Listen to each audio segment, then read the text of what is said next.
Hello students, let us start with question number 3 of exercise 13.1 of chapter surface areas and volumes. So question number 3 is the floor of a rectangular hall has a perimeter 250 metre.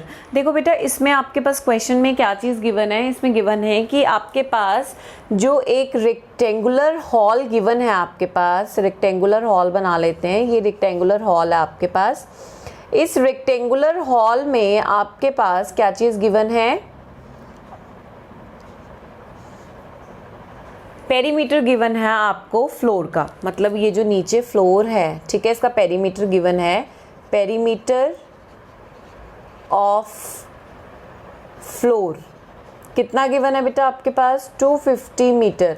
और perimeter of rectangle होता कितना है, 2 into length plus breadth is equals to 250 metre. यहाँ तक ठीक है बेटा।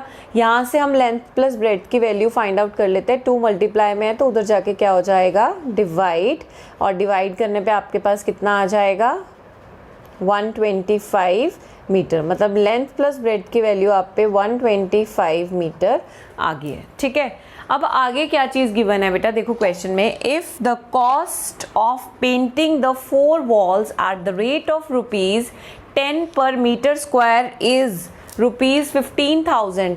देखो cost of painting 1 metre square कितने गिवन है आपके पास, ₹10 गिवन है, ठीक है। आप इससे क्या फाइंड आउट कर सकते हो, आप इससे एरिया फाइंड आउट कर सकते हो। कैसे, क्योंकि उसने हमें सिर्फ 1 मीटर स्क्वायर की कॉस्ट भी दे दी इतनी है, और उसने हमें टोटल एरिया की कॉस्ट भी दे दी कितनी है, 15,000। तो हमें इससे अब एरिया फाइंड आउट करना है। जैसे आप देखते हो कि एरिया गिवन होता है तो आप टोटल कॉस्ट फाइंड आउट कर लेते हो, ठीक है। तो आप टोटल कॉस्ट फाइंड आउट कैसे करते हो, आपके पास ये बन जाता है ना, कॉस्ट हमेशा आप कैसे फाइंड आउट करते हो, एरिया इनटू जो आपके पास 1 मीटर स्क्वायर का रेट गिवन होता है वो पुट करते हो वैल्यू, ठीक है, तभी आपके पास कॉस्ट आती है। अब आपके पास कॉस्ट गिवन है, कॉस्ट टोटल गिवन है आपके पास, और 1 मीटर स्क्वायर की जो कॉस्ट है वो भी गिवन है। ये रेट यहाँ पे 1 मीटर स्क्वायर का या 1 सेंटीमीटर स्क्वायर वाला रेट होता है आपके पास।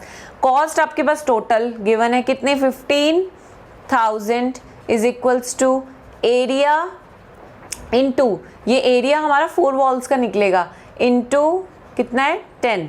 तो एरिया बेटा किसके इक्वल आ गया, 15,000 अपॉन 10। तो एरिया आपके पास बन गया 1500 मीटर स्क्वायर। ये आपके पास एरिया आ गया। अगर आप दोबारा देखो इसको, अगर 4 वॉल्स का एरिया इतना है और 1 मीटर स्क्वायर की कॉस्ट 10 पड़ती है, तो टोटल कॉस्ट कितनी पड़ेगी, 1500 इंटू 10 करोगे तो 15,000 ही आ जाएगा। मतलब इसमें आपको उल्टा दिया हुआ है, तो ये चीज़ आपको बिल्कुल ध्यान रखनी है कि जो कॉस्ट होता है वो किसके इक्वल होता है, एरिया इंटू रेट के। रेट यहाँ पे बात कर रहे हैं हम, 1 मीटर स्क्वायर का कितना गिवन है, ठीक है। अब उसने हमसे पूछा क्या, इसमें find the height of the hall, हमें इसमें हाइट निकालनी है हॉल की।